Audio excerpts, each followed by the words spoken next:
अस्सलाम वालेकुम, कैसे हैं आप सब। उम्मीद करती हूँ कि सब ठीक ठाक होंगे।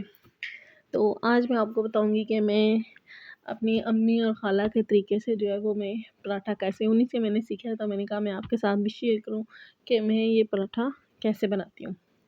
चलिए वीडियो को अंत तक देखिएगा और लाजमी देखिएगा। सबसे पहले हाथों को ऑयल लगा लेना है थोड़ा सा, ताकि आटा जो है वो चिपके ना साथ। और ये इतना आटा ले रही है और बस इसको थोड़ा सा मैं इस तरह करती हूँ कि थोड़ा सा लंबा कर लेती हूँ, ताकि ऑयल जो है वो इसमें से गिरे ना।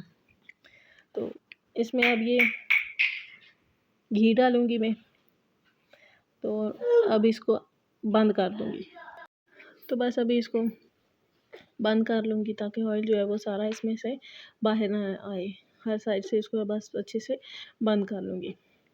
अब क्या होता है कि हम छोटे होते थे तो हम कहते थे कि ये देखिए अब सांप बनेगा।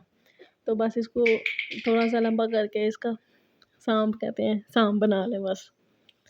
तो अब फिर इसको इस तरह से गोल गोल करके बल दे के इसको ऐसे, जैसे आम पेड़ा बनाते हैं इसको वैसे कर लें। बस इसको थोड़ा सा पहले लंबा कर लेना होता है। तो अभी मैं बाकी भी पेड़े बना लेती हूँ और फिर आपको दिखाती हूँ मैं साथ साथ। ये मैं बस ये 3-4 ही पराठे बनाने होते हैं।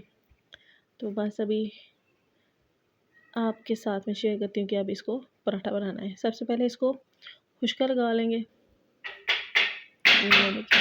दोनों साइड्स पे अच्छे से खुशका लगा लेना है और इनको हाथों में ही थोड़ा सा करना है ताकि वो थोड़ा सा पतला हो जाए। जब हाथों में कर लेंगे तो फिर इसको बेलने और चकने बेलने पे इसको हम रोटी बनाएंगे इसकी। ये देखिए अब चकने बेलने की बारी आती है और इस पे रोटी बनाते हैं। तो वीडियो को देखा करें एंड तक और फिर आप मेरे साथ शेयर करना कि आपको मेरी वीडियोस कैसी लगती हैं।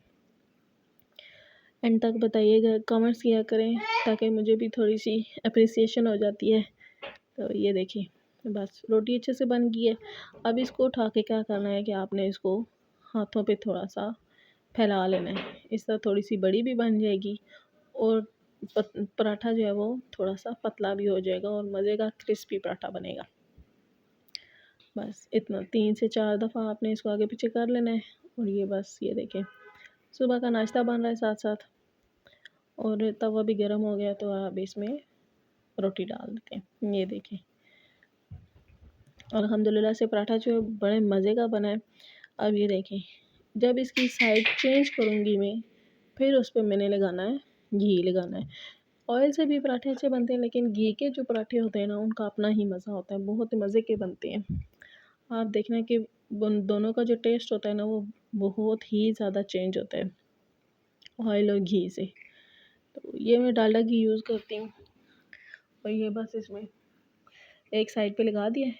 तो और अब ये साइड चेंज करेंगे और अब इस साइड पे इस पर घी लगाएंगे। ये देखें दोनों पे बस एक एक चम्मच लगा देती हूँ और अच्छे से जो है वो पराठा जो है वो क्रिस्पी बन जाता है, मज़े का बन जाता है। बच्चे भी सारे शौक़ से खा लेते हैं, घर वाले बड़े भी जो होते हैं वो भी मज़े से खा लेते हैं। बस अब इसकी साइड चेंज करते हैं और फिर आप ये देखिएगा अब क्या होगा कि दरमियान से तो वो आग अच्छे से लग जाती है, वो अच्छे से पराठा बन जाता है।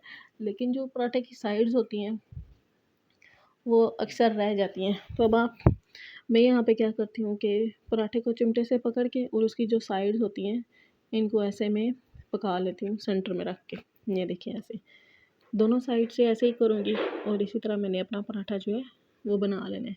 अब ये एक साइड हो गई है, अब इसकी दूसरी साइड करेंगे। और अब ये देखें आप इसकी एक साइड ये देखें बहुत मज़े की बनी है और कितनी ही क्रिस्पी जब बनी है। तो ये देखें, तो उम्मीद करती हूँ कि आपको मेरी ये वीडियो अच्छी लगी होगी। मिलेंगे आपसे नेक्स्ट वीडियो में, तब तक के लिए अल्लाह हाफ़िज़।